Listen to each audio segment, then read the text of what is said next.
Assalamualaikum warahmatullahi wabarakatuh.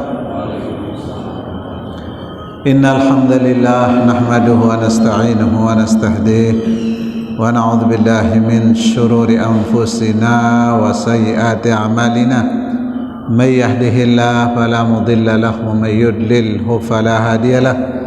Ashhadu an la ilaha illallah wahdahu la syarika lahu wa asyhadu anna Muhammadan abduhu wa rasuluh. Ya ayyuhalladzina amanu taqullaha haqqa tuqatih wa la tamutunna illa wa antum muslimun. Amma ba'du. Jamaah salat subuh shaimin shaimat rahimakumullah. Alhamdulillah, mari kita terus memanjatkan puji dan rasa syukur kita kepada Allah karena sampai hari yang keempat ya, kita masih sehat walafiat dan diberi kekuatan untuk menyelesaikan ibadah puasa kita ini dengan sebaik-baiknya. Lawat dan salam kepada Nabi kita Muhammad sallallahu alaihi wasallam, semua keluarga dan sahabat-sahabatnya, dan mudah-mudahan kita semua dapat mengikuti sunnah-sunnahnya agar kelak kita mendapatkan syafaatnya. Bapak-bapak, ibu-ibu, shaimin shaimat, jamaah salat subuh rahimakumullah. Pada pagi hari ini kita akan lanjutkan kajian kita sebelumnya, masih pada bab puasa. Pada pagi ini kita akan sama-sama bahas tentang mubahatus syam, hal-hal yang boleh dilakukan di saat puasa. Jadi supaya kita tidak terlalu khawatir atau takut, maka penting untuk kita ketahui apa saja yang boleh dilakukan oleh orang-orang yang berpuasa. Yang pertama, bapak-bapak, ibu-ibu, dibolehkan bagi orang berpuasa nuzulul ma' wal inghimasu fihi, yaitu turun ke air dan menyelam, tidak ada masalah.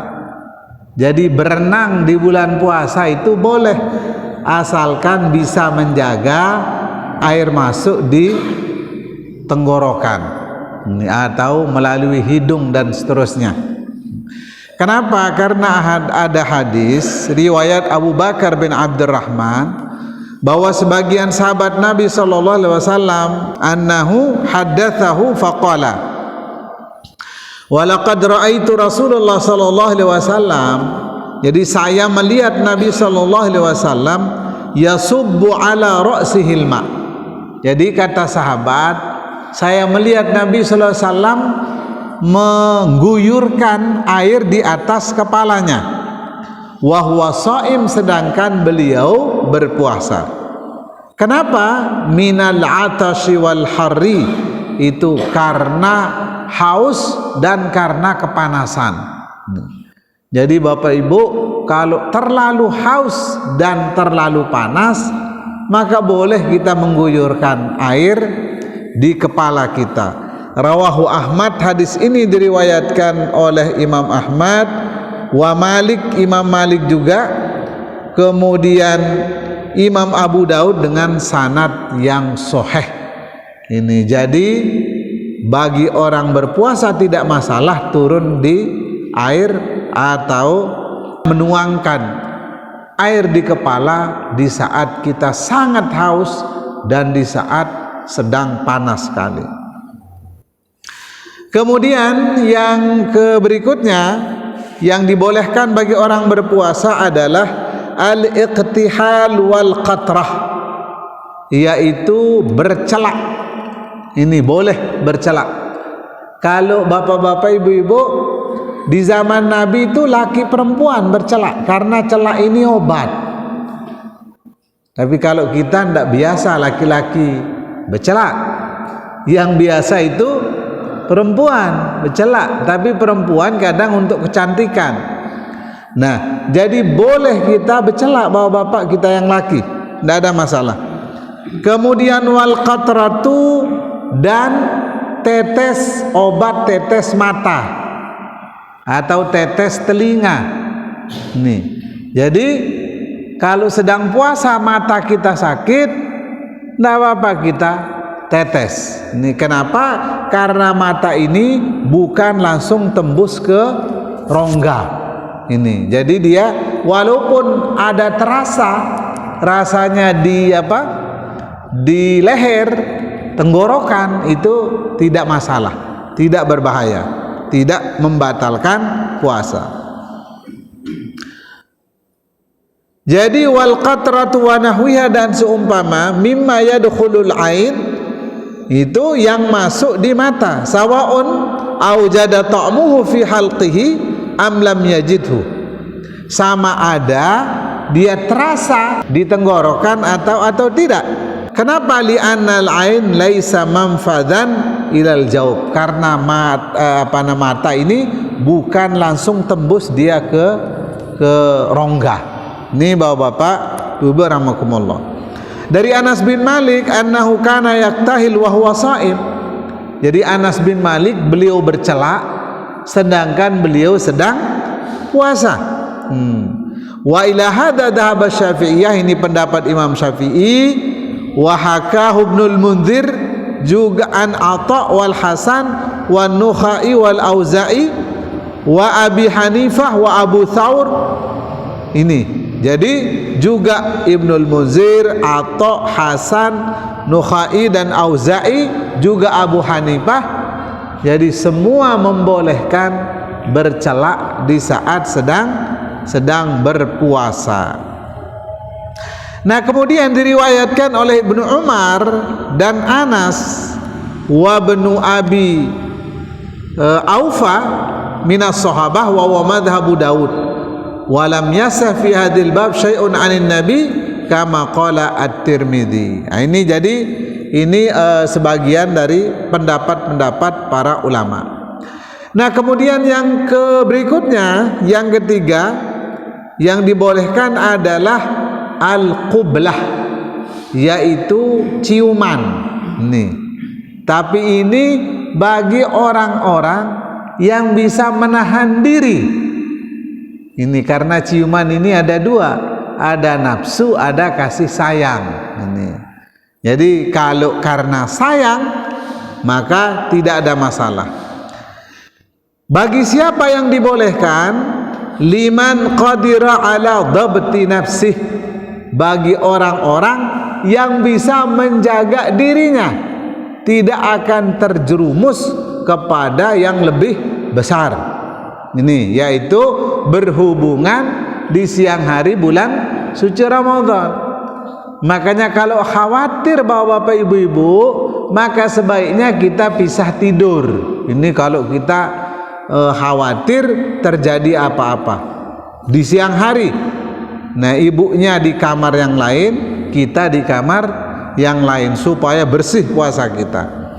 Tapi ada hadis sabata an Aisyah bercerita radhiyallahu anha, qala, beliau mengatakan, kana Nabi sallallahu alaihi wasallam yuqabbilu wa huwa shaim. Jadi Nabi sallallahu alaihi wasallam mencium sedangkan beliau sedang berpuasa.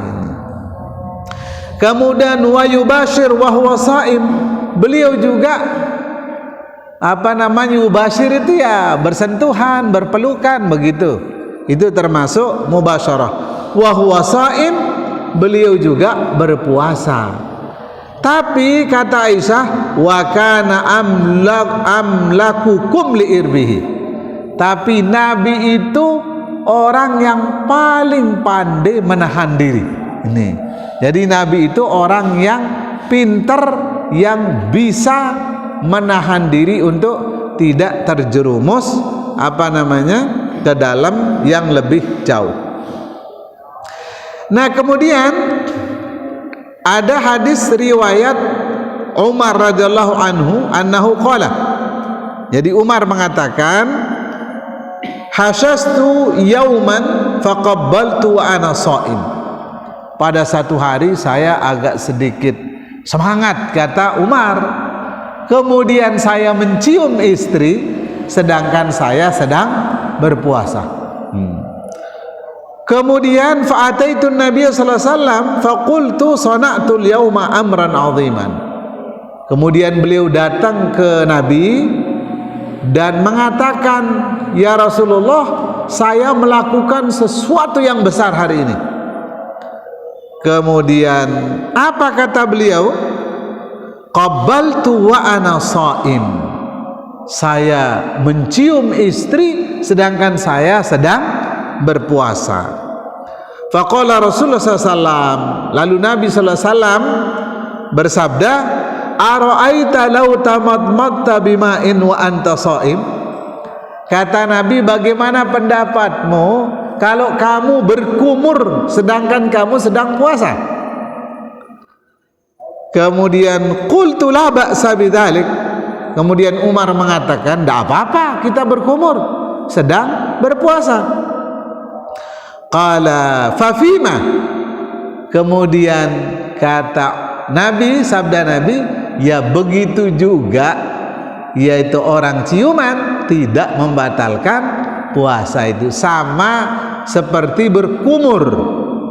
Kalau kita berkumur tidak membatalkan puasa, demikian juga orang yang melakukan ciuman dengan istrinya. Tentu kalau di luar itu ya tidak boleh, ini awas nanti salah terima ya. Nah ini, maka dia tidak apa-apa. Karena saya pernah bawa bapak mengaji di satu tempat, itu kemudian kita ajarkan rukun sholat. Jadi setelah baca iftitah, saya bilang, kemudian kita baca Fatihah. Fatihah. Ada satu yang angkat tangan. Yoh, ini baru sekali pengajian kita ini katanya. Selama ini saya tidak pernah baca Fatihah setelah doa iftitah katanya. Kemudian saya tanya, lalu apa yang dibaca kalau begitu? Yang saya baca itu Alhamdulillahi Rabbil Alamin, yaitu Fatihah itu.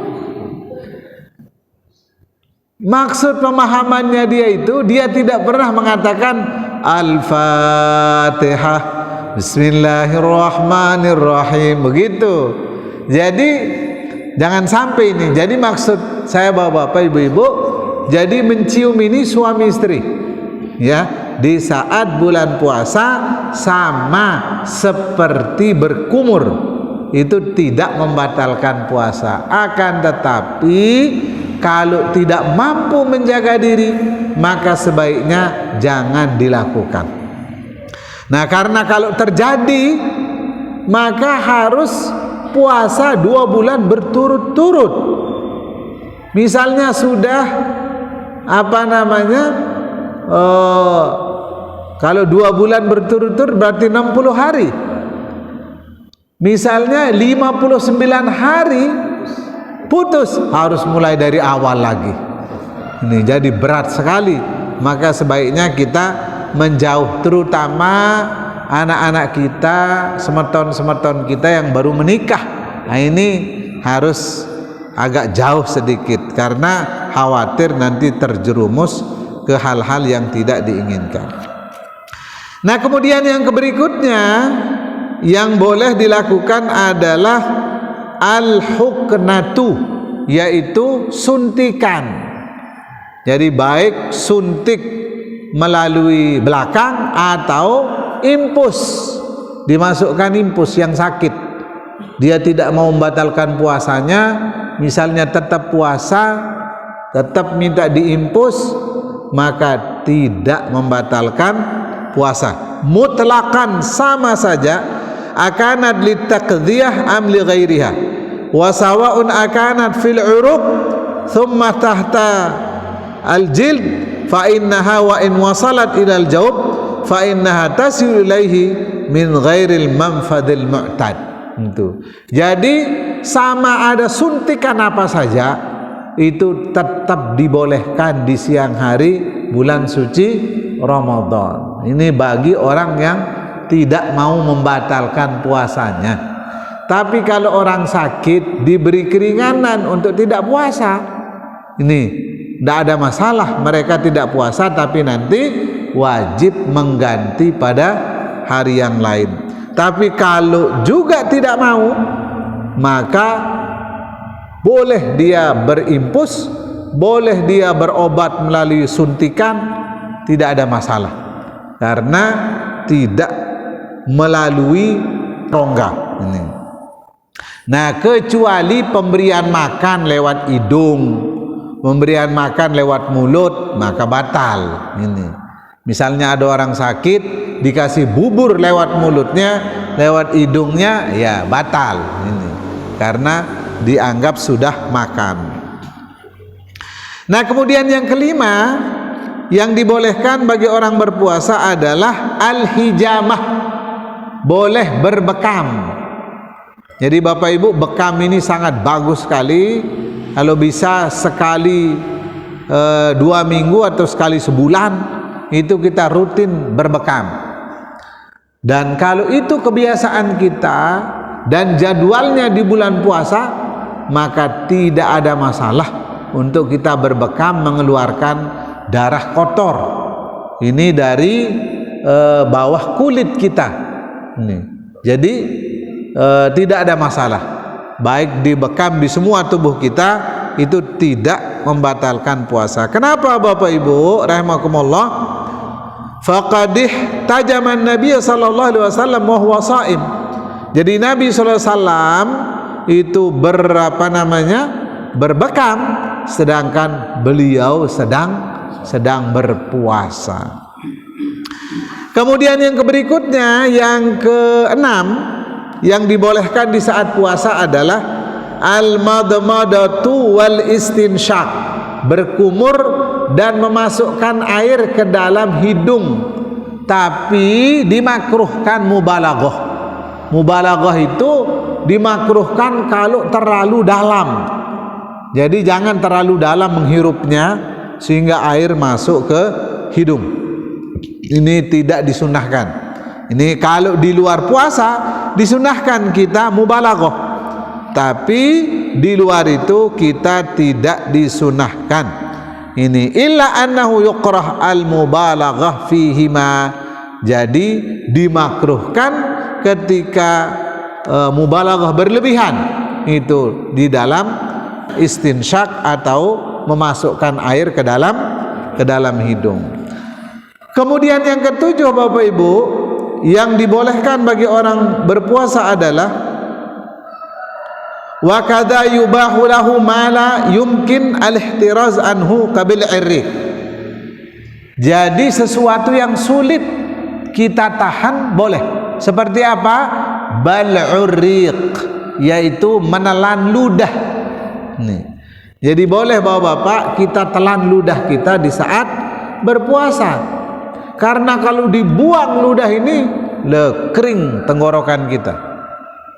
Karena ludah ini tidak termasuk yang membatalkan puasa.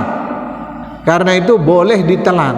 Jadi jangan kita puasa seperti, mohon maaf, saudara-saudara kita di kampung.